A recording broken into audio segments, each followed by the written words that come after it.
après-midi. On va commencer tout de suite avec Baptiste Rebut. C'est Rebut, c'est bien ça? C'est ça, ouais. Ok, Baptiste qui est avec nous. Baptiste, il représente la société Apollo Studio et il va nous expliquer comment copier les méthodes des startups pour booster son business. Alors, ça peut être intéressant pour toutes les personnes qui sont ici aujourd'hui avec nous. Vous avez des structures, des entreprises notamment en TPE et en PME. Et il y a beaucoup de choses à aller piocher, notamment dans les modèles économiques des startups, pour justement booster son business. Alors c'est une bonne thématique. Avant toute chose, Baptiste, que tu nous expliques, Apollo Studio, c'est quoi? Alors, Apollo Studio, c'est un studio de développement web qui est basé à Caen, notamment avec un fort ADN startup. De par mon parcours personnel où moi j'ai monté divers projets et on a eu plusieurs clients qui ont eu ce type de projet. Donc ça m'a permis d'observer au fil des années toutes les erreurs et de les faire, parfois moi aussi, de tout ce qu'il faut faire et pas faire, qu'est-ce qui fonctionne, qu'est-ce qui ne fonctionne pas. Et donc l'idée de cette conférence, ça va vraiment être de transmettre un petit peu le fruit de cette expérience que j'ai pu avoir au fil des années. Alors c'est intéressant parce que c'est vraiment des modèles économiques bien particulier sur la startup. On n'a pas la manière de faire d'une entreprise classique finalement. Ouais, c'est ça. Alors, il y a une partie modèle économique où en effet, en fait, on commence la conférence et je défile même pas les slides. Mais j'ai rentré un petit peu plus dans le détail, mais il y a la partie modèle économique et il y a des vraies méthodologies, en fait, une manière de penser où on va vraiment optimiser la ressource qui est le temps, en fait, qui est vraiment la ressource qui manque.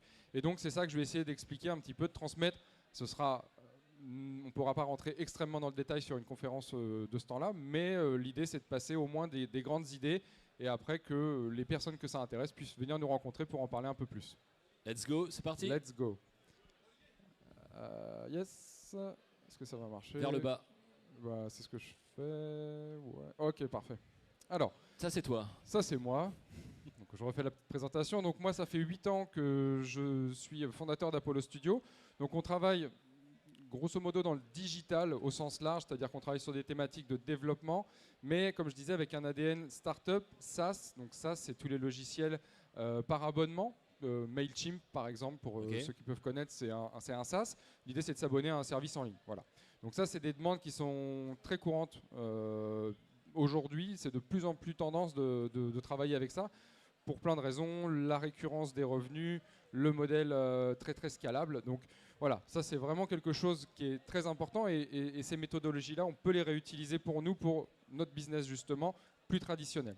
Okay. Donc au cours des 8 dernières années, on a accompagné plus de 300 clients et on est très fiers chaque année qu'ils nous renouvellent quasiment tous leur confiance et donc ça c'est vraiment une grande fierté pour nous et pour l'équipe. 300 clients, tu dis que tu es sur Caen, c'est des clients qui sont sur le territoire canet, normand ou ça va un peu plus loin? Alors ça va plus loin, on a une partie de nos clients qui est sur la Normandie au sens large. On commence de plus en plus à avoir une clientèle importante sur Paris, sur Lyon, dans le sud de la France, donc on rayonne national. Très bien. Donc voilà.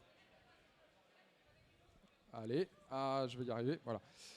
Donc le plan de cette conférence, la première partie, je vais faire un petit slide rapidement expliquer pourquoi. Donc j'ai un petit peu commencé sur le début, mais expliquer voilà, quelles sont les raisons pour lesquelles cette conférence me paraissait intéressante de proposer à toutes les personnes qui sont présentes ici.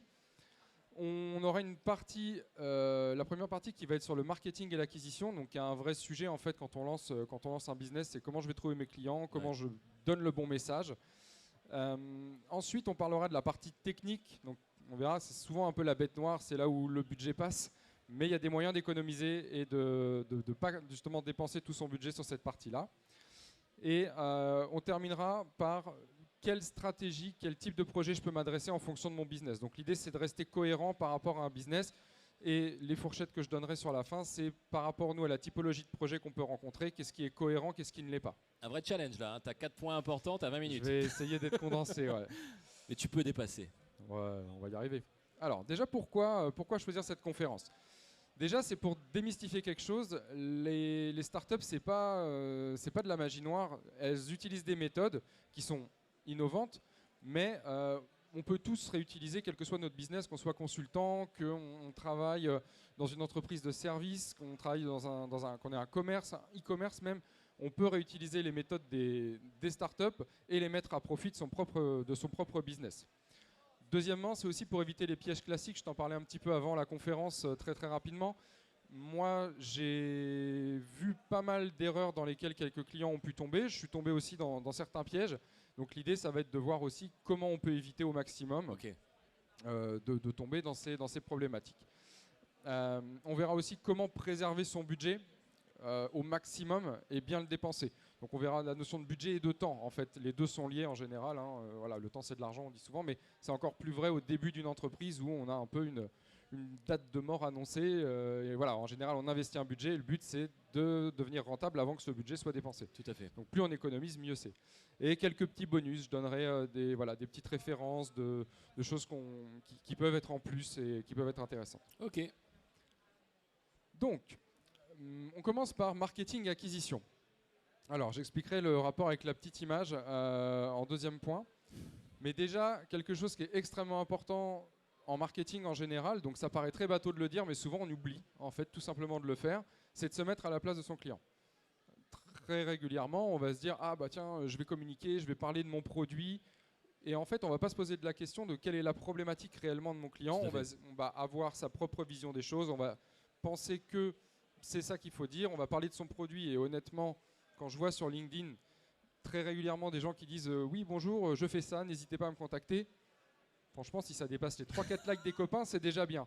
Donc en fait, l'idée, c'est de se mettre à la place de son client pour identifier son problème. En fait, souvent, quand on a une idée, on part d'une problématique on va avoir nous-mêmes. Ouais. Et en fait, l'idée, ça va vraiment être de se demander, mais est-ce que déjà ma cible, elle est identifiée correctement? Est-ce qu'elle a les mêmes problèmes que moi? Et qu'est-ce qu'elle a envie d'entendre? Voilà, comment je vais m'adresser à elle? Qu'est-ce que je vais devoir lui dire pour la convaincre, pour l'intéresser et pas faire un flop? Et en fait, c'est ça le fond du marketing. Mais c'est des questions qu'il ne faut pas oublier de se poser en fait. Travailler le persona. Travailler le persona, exactement. Et pas hésiter à faire des interviews en 1v1 avec ses clients. Franchement, c'est une méthode super efficace pour justement obtenir vraiment le besoin et savoir qu'est-ce qu'ils attendent, quel est leur problème. Peut-être qu'on va avoir des axes qu'on n'avait pas imaginés nous-mêmes. Et c'est une vraie valeur ajoutée en fait, de pouvoir fonctionner comme ça. Alors, fake it until you make it. Donc ça, c'est un espèce d'adage qu'on entend souvent sur les petites boîtes, mais sur les startups, c'est encore plus vrai, je trouve. L'idée derrière ça, c'est faire semblant jusqu'à ce que ça devienne vrai. Typiquement, j'ai deux exemples en tête qui me viennent. Le premier, c'est Marc Simoncini, je ne sais pas si tu connais. C'est le fondateur de Mythique, oui. Entrepreneur français assez connu. Et dans son bouquin, dans sa biographie, j'avais lu son bouquin il y a quelques années. Il y a une anecdote qui m'était restée. C'est qu'au début de sa boîte, avant Mythique, il avait une agence de service. Il faisait du développement. Et en fait, ils étaient deux cofondateurs. Ils ont fait une réponse à un appel d'offres pour un gros donneur d'ordre. Et ce donneur d'ordre a dit, bah, écoutez, super, vous êtes en lice, on va venir visiter votre entreprise, voir un petit peu voilà, qui vous êtes, comment vous fonctionnez. Et il s'est dit, ouais, attends, on est deux, on va passer pour des guignols, on va quand même essayer d'assurer le coup et de paraître plus gros qu'on est.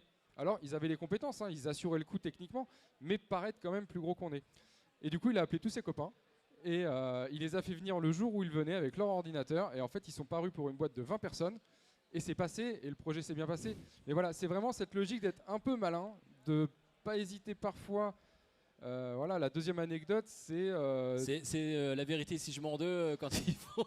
Par contre, la contrepartie, c'est d'assurer le coup. C'est-à-dire que tu ne peux pas faire ça pour mentir. L'idée, c'est juste de donner confiance en améliorant un petit peu les contours de la vérité. C'est pas mentir, c'est vraiment juste mettre la vérité de son côté. Ouais, mais j'entends bien.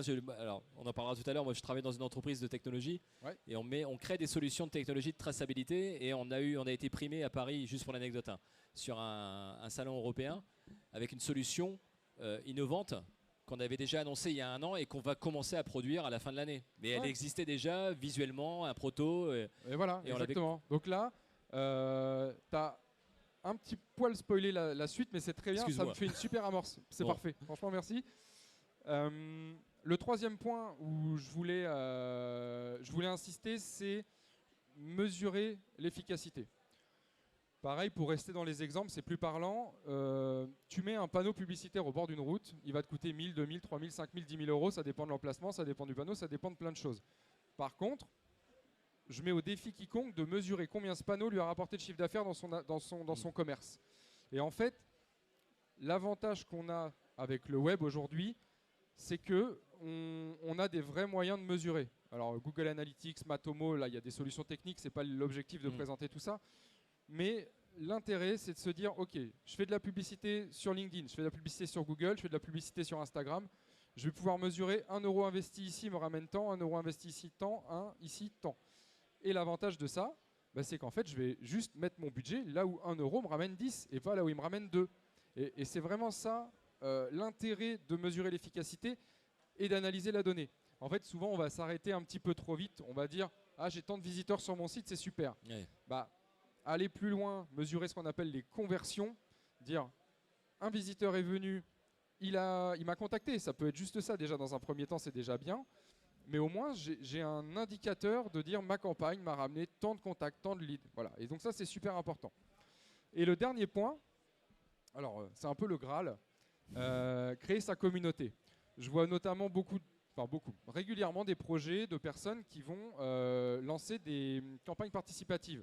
Ouais. En général, quand on démarre sur un projet, l'idée c'est de se dire ah bah oui, je vais faire une campagne Ulule, KissKissBankBank, où je vais demander à ma communauté de financer, en gros de préacheter mes produits, hein, c'est complètement ça.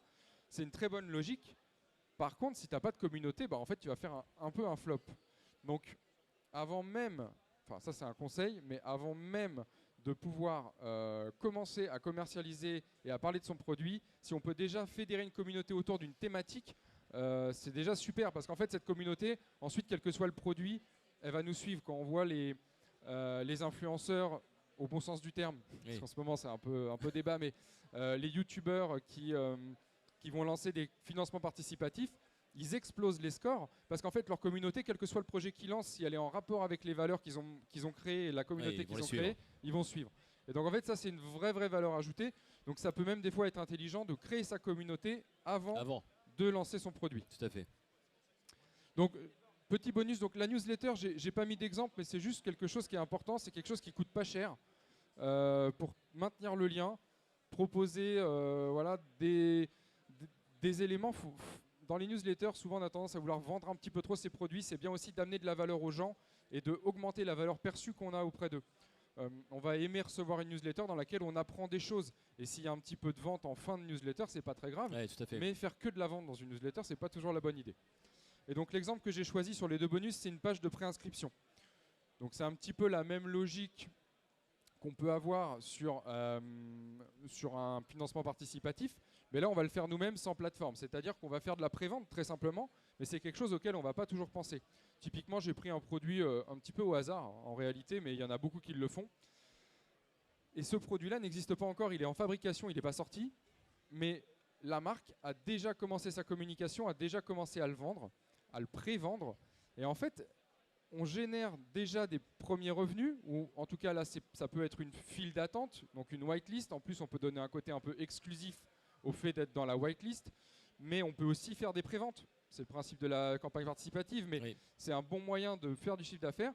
Et surtout, ce qui est génial, c'est qu'on n'attend pas que son produit, il mette 2 ans à sortir, un petit peu ce que tu disais tout à l'heure. Tu développes ton produit, mais en fait tu perds pas de temps. La ressource la plus précieuse qu'on a au début, qu'on monte sa boîte, ou un projet, même si on a déjà une boîte et qu'on lance un side project, c'est le temps. Le temps, l'argent, c'est vraiment les 2 ressources qui vont manquer le plus vite. Et donc c'est un moyen de gagner du temps super efficace. Je commence à parler de mon produit, je commence à communiquer dessus avant même qu'il soit sorti. Ouais, et donc il sort, j'ai déjà mes clients.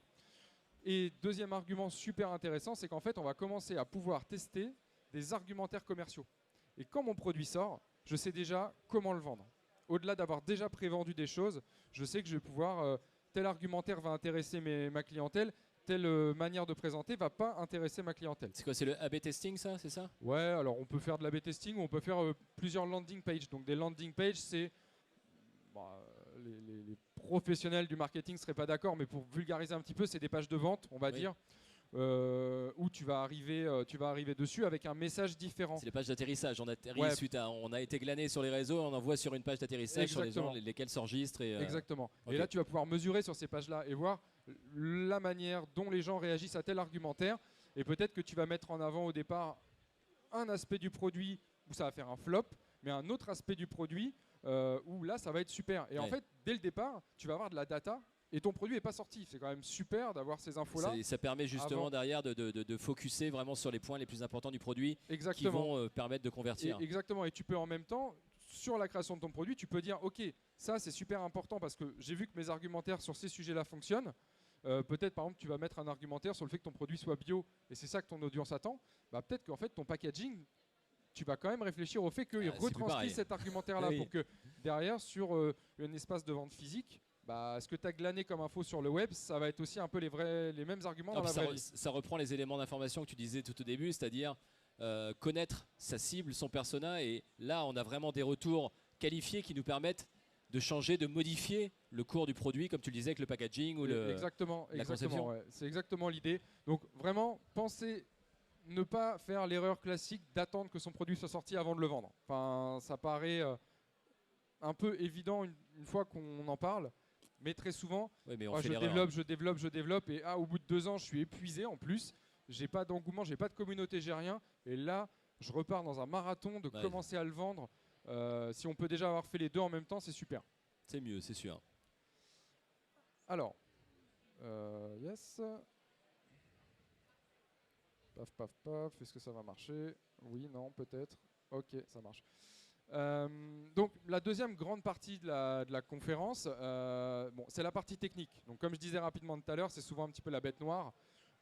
Oui, c'est là où on va dépenser le plus de budget. C'est pas souvent vrai. En vrai, le marketing, c'est souvent une partie où on va mettre pas de budget, alors qu'elle est plus importante encore presque que la technique parfois. Mais il y a des moyens d'économiser sur la partie technique. Donc le premier moyen, ça va être d'enlever des fonctionnalités. Souvent, on imagine des tas de choses. Notre produit va faire ça, il va faire ça, il va faire ça, il va faire ça. Et en fait, Facebook, quand ils sont sortis, ils mettaient en contact des gens. Il n'y avait pas de messagerie, il n'y avait pas de groupe, il n'y avait pas de page, il n'y avait pas de pub. C'était super simple, c'était un wall de choses. Ça, c'est un MVP, c'est-à-dire c'est réfléchir à ce que mon produit peut être au minimum et répondre quand même à un besoin pour que les gens l'utilisent déjà. Dans l'exemple que j'ai choisi après, c'est l'exemple d'un pont, donc je reviendrai un petit peu plus en détail au moment de cet exemple-là, mais on verra très bien qu'en fait l'idée c'est pas de rajouter de la fonctionnalité, c'est d'en enlever. Et ça c'est un exercice qui est super compliqué et c'est ça qui demande aussi de connaître son audience. Et en fait ça nous amène sur une logique qui est très importante, c'est l'itération.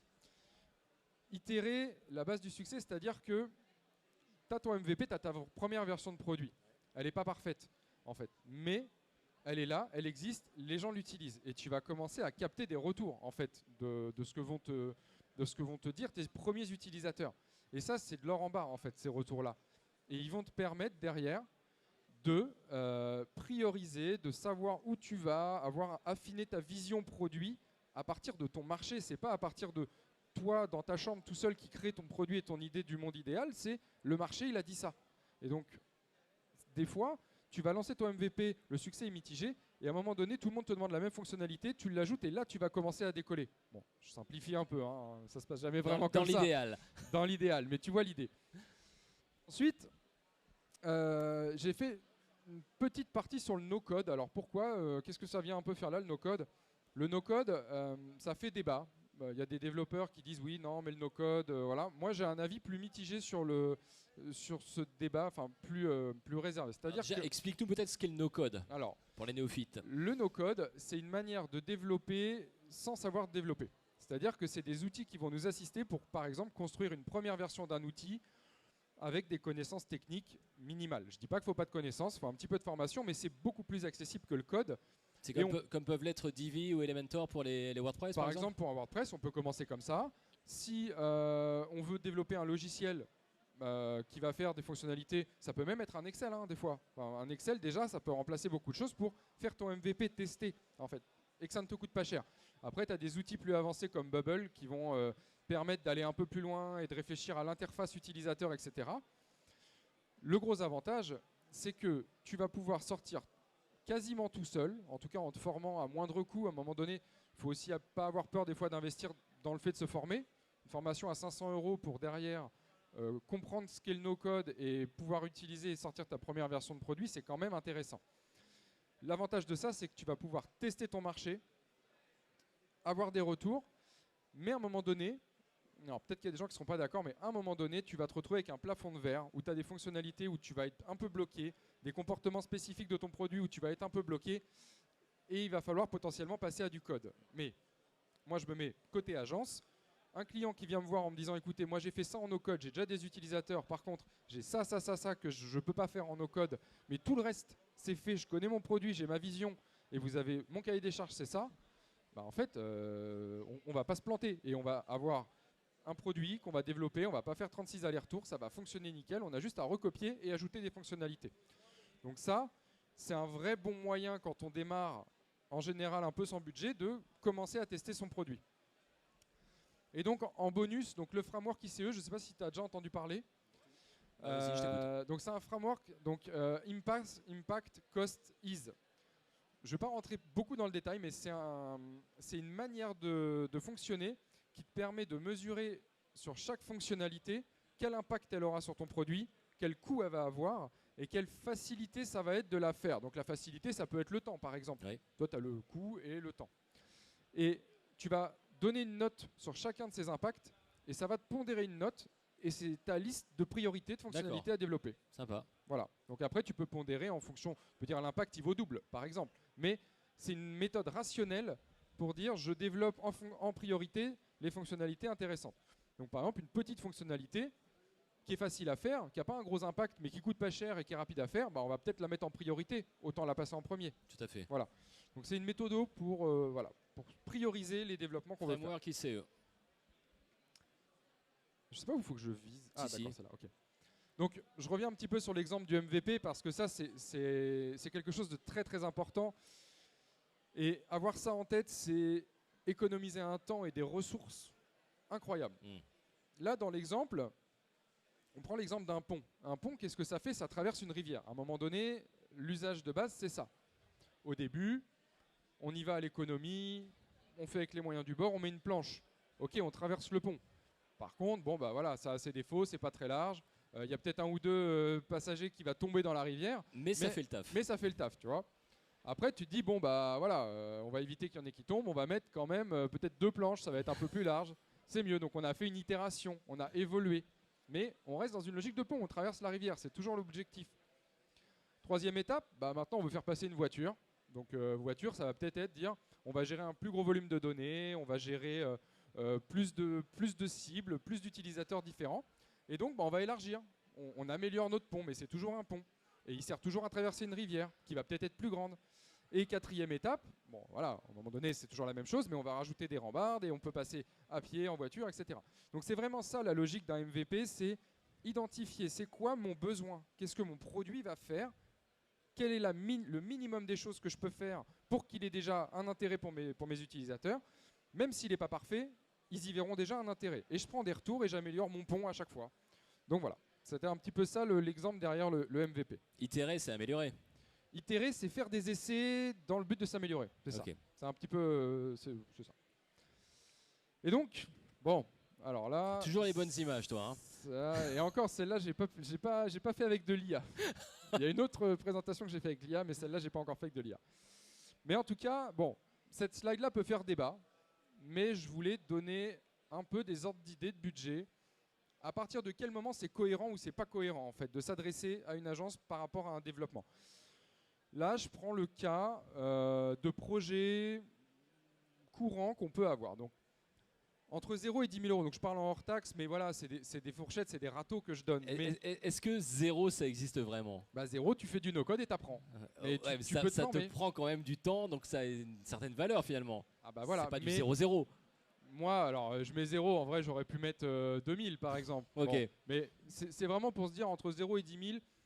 Pour s'adresser à une agence, à des pros qui vont avoir de l'expérience et qui vont avoir une vraie expertise à t'amener, tu vas t'adresser pour des sites vitrines, des sites de e-commerce pas forcément trop compliqués, donc pas forcément des sites de e-commerce avec des connecteurs de partout ou beaucoup de produits, mais des e-commerce simples avec un design sympa, avec une gestion qui va bien et un support, ou un site vitrine, tu vois, tu vas être dans cette grosse fourchette-là. Bon, c'est un râteau, mais au moins ça donne un ordre d'idée.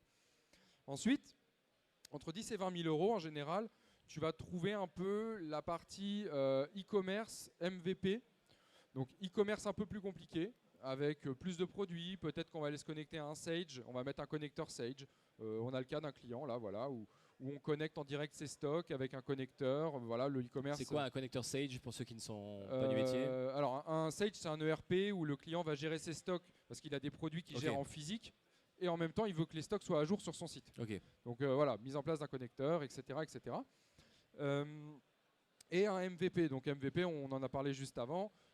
Une première version de mon produit avec un budget comme ça dépend aussi du produit. Enfin, à un moment donné, il y a des produits qui sont trop compliqués, mais un logiciel classique pour tester, c'est des budgets qui sont cohérents. En tout cas, ça se fait si on réfléchit bien à quel est son produit au départ, ça va pouvoir rentrer. Et après, au-delà de 20 000 €, on commence à pouvoir passer un MVP. Tu peux remettre la slide, qu'on voit les montants? Merci. On va pouvoir commencer à faire un MVP, à passer des évolutions, donc commencer à prioriser. Nous, quand on travaille avec des clients, on amène aussi cette dimension conseil. Donc là, ce que je survole un petit peu, on va approfondir, on va travailler, réfléchir avec lui. Quel est ton MVP en amenant un regard extérieur? Parce que souvent, on a des clients, ils sont enthousiastes et c'est super. Mais des fois, tu es trop enthousiaste et tu vas avoir tendance à vouloir trop faire de choses. Donc nous, on a aussi un peu le rôle de, t'es sûr, questionner un petit peu, tu vois. Modère. Voilà, on modère. Mais dans le bon sens, pour le bien du produit. Tout à fait. En disant, nous, déjà, on va réfléchir avec toi au MVP et tout ce que tu veux faire ça, on va mettre ça dans des évolutions pour plus tard, en fait. Ça peut attendre et on verra. Mais tu auras tes retours utilisateurs et ça va te coûter moins cher. Donc voilà. Moi, j'ai intérêt à ce que mes clients, leur projet fonctionne, qu'ils travaillent avec moi sur le long terme. J'ai pas intérêt de faire des one-shots à 20 000 € et prendre des budgets et que le client, il faille à l'appel. C'est pas mon but du tout. Et tu vas aussi pouvoir commencer dans ces budgets-là. Alors, ça dépend jusqu'où tu vas, mais déléguer un peu de la stratégie marketing, de la com et de la prod, de communication, si c'est pas tellement le domaine que tu maîtrises, en tout cas te faire conseiller. Voilà. Donc, ce slide peut faire débat. Ça te donne un ordre d'idée quand même sur les solutions possibles et les budgets. Et c'est juste pour bien se rendre compte que dire, je vais aller voir une agence, j'ai 5 000 € de budget, je vais voir une agence pour qu'elle me développe mon logiciel sur mesure de gestion de projet, c'est pas cohérent. À un moment donné, soit on trouve plus d'argent, soit on se débrouille plus soi-même. Sinon, c'est qu'il y a un loup quelque part. Right. Et donc l'exemple, alors bon, cet exemple, je crois pas qu'il va rendre grand-chose. Mais typiquement, voilà, j'ai mis globalement un projet qui a été délégué à l'agence. Donc je mets pas le nom, le projet n'est pas sorti encore, c'est volontaire, mais en fait ça c'est toute la phase de conceptualisation UX UI où on réfléchit au passage au MVP. Donc la phase MVP a été réfléchie en amont. Derrière nous on va réfléchir à la partie UX UI, à quoi va ressembler l'utilisateur, l'interface, la navigation, le design. Et à partir de ça, donc on fait des étapes d'aller-retour de validation avec le client. Et ensuite, on va passer au développement du MVP. Donc là, on est à cette étape-là en ce moment. On est en train de le développer. On est à peu près à 50-60% du développement. C'est pour ça que je ne peux pas montrer encore le nom et voilà. C'est normal, c'est légitime. Mais et derrière, une fois qu'on va avoir fait ce MVP, parallèlement, on va commencer à préparer le terrain pour les évolutions qui vont être prioritaires. En fait, c'est ça qui va aussi être important de regarder. Qu'est-ce que je fais en priorité et comment je le fais, avec le framework par exemple ICE dont j'ai parlé au début de la conférence. Donc pour finir, merci à tous déjà. Et pour récapituler un petit peu ce que je disais, dans les grandes lignes, ne pas attendre qu'un produit soit fini pour commencer, démarrer sa communication. C'est super important, mais il ne faut pas oublier ça. On a tendance à trop attendre un produit terminé avant d'en parler, pour des mauvaises raisons. Ah ouais, mais je vais me faire piquer mon idée. Mais Facebook a été lancé 20 fois. Il y a eu un Facebook. Si je garde mon exemple de Facebook, c'est pas l'idée de mettre en contact des gens via un réseau social, c'est l'exécution qui compte en fait. Et j'ai rarement vu une idée. Alors après, il y a des produits industriels avec un savoir-faire, et là, on est dans un autre ordre de domaine. Mais qui va piquer une idée avant qu'elle soit faite? Personne, dans le fond. Donc vraiment, c'est important de... C'est des fausses peurs, ça. On se crée des peurs en se disant, on va me piquer mon idée parce qu'on a l'impression qu'elle est super géniale. Elle est certainement très bien, mais c'est l'exécution qui prime. Bien identifier son MVP, alors ça, c'est indispensable pour pas dépenser tout son budget et tester son marché, gagner du temps. C'est la ressource. 1 heure de perdu, c'est 1 heure qu'on retrouve jamais. Encore l'argent, ça va, ça vient. À la limite, on retrouve des financements. Le temps, il est perdu, c'est terminé. Perdu, clairement. C'est terminé, il n'y en a plus. Donc, la première ressource à optimiser, c'est le temps, pour toutes les raisons qu'on a pu évoquer. Et troisièmement, ça va être d'être cohérent. Voilà. si j'ai un budget qui est donné, soit je vais chercher plus en fonction de mon besoin, soit je vais tenter de faire plus moi-même les choses, qui est une approche aussi vachement intéressante parce qu'en fait, on va maîtriser tout et quand on commence à devenir plus rentable, on va pouvoir déléguer des aspects qu'on n'aime pas faire ou on sait qu'on est moins bon et voilà. Mais c'est important d'être cohérent. Voilà. Donc merci pour cette conférence. Et puis, Apollo Studio, puisqu'on est en train de terminer, voilà, on peut te retrouver sur le stand A27. Aujourd'hui, tu accompagnes quel type d'entreprise et quel type de secteur d'activité peut-être? Parce que tu as parlé de e-commerce notamment. Donc, Alors, Apollo Studio, c'est un studio de développement web. C'est-à-dire qu'on va adresser plusieurs types de projets. Donc, ça va du site vitrine très classiquement où ça, on est énormément à le faire. Donc, on le fait bien comme tout le monde. Hein, voilà. E-commerce, c'est pareil. On a une petite expertise sur le développement sur mesure. Donc, sur des e-commerce avec des cas particuliers, c'est quand même assez intéressant d'avoir justement cette compétence de dire nous, on est capable de faire des comportements sur mesure, faire un configurateur ou des choses assez poussées. Au-delà de juste la brique vente en ligne. On va aussi, et c'est un petit peu l'exemple que j'ai montré dans ma conférence, c'est adresser des développements sur mesure. Donc en ce moment, on développe 3 SaaS, enfin 2 SaaS et un logiciel sur mesure. Donc un SaaS, un outil de gestion de projet SEO, donc avec toute une partie analyse de crawler, le moteur de recherche, etc. Un outil que j'ai montré là de réservation d'espace en fait, d'espace de beauté. Donc je rentre pas trop dans le détail, mais voilà, c'est une start-up qui développe son produit avec nous. Et un autre sujet qui est un peu plus conventionnel, c'est une association qui a besoin de faire un système de questionnaire avancé avec des pondérations par question, de l'extraction de data, de l'analyse de données, etc. Donc ça, c'est des sujets qu'on va être capable de traiter. Et après, on va travailler aussi avec des grands groupes. Donc, on a des clients qui sont des entreprises qui ont 1500, 500, 1000, 1500 personnes et qui travaillent avec nous sur des sujets de TMA, de maintenance de sites web WordPress, mais où nous, on a une vraie expertise, on est très flexible. Et ça leur plaît beaucoup parce qu'en fait, les grosses entreprises souvent travaillent avec des grosses entreprises, mais parfois sur des sujets, elles ont besoin de flexibilité aussi. Et donc nous, c'est des points forts qu'on a et en général, on rentre un petit peu par la petite porte, on fait un peu les pompiers au départ parce que c'est un peu la cata et on monte pas de blanche comme ça et petit à petit, on a de plus en plus de gros clients qui travaillent avec nous et le bouche-oreille commence à faire son effet et voilà. Donc on a ces deux grandes entités, c'est-à-dire des prestations plus classiques, site vitrine, site e-commerce et des prestations de développement sur mesure. Évidemment, on peut mixer les deux. Ok, merci beaucoup. Et stand A27, donc si vous avez des questions, vous voulez parler d'un projet, je ne vais pas chercher à vous vendre quelque chose. Honnêtement, vous pouvez venir juste me voir poser des questions, ça sera avec grand plaisir. Et donc, on est juste là-bas, stand A27. Merci à tous. Merci Baptiste, merci pour cette intervention. Et merci pour l'accueil Bertrand. Je t'en prie, c'est moi, c'était très intéressant. Comment copier les méthodes des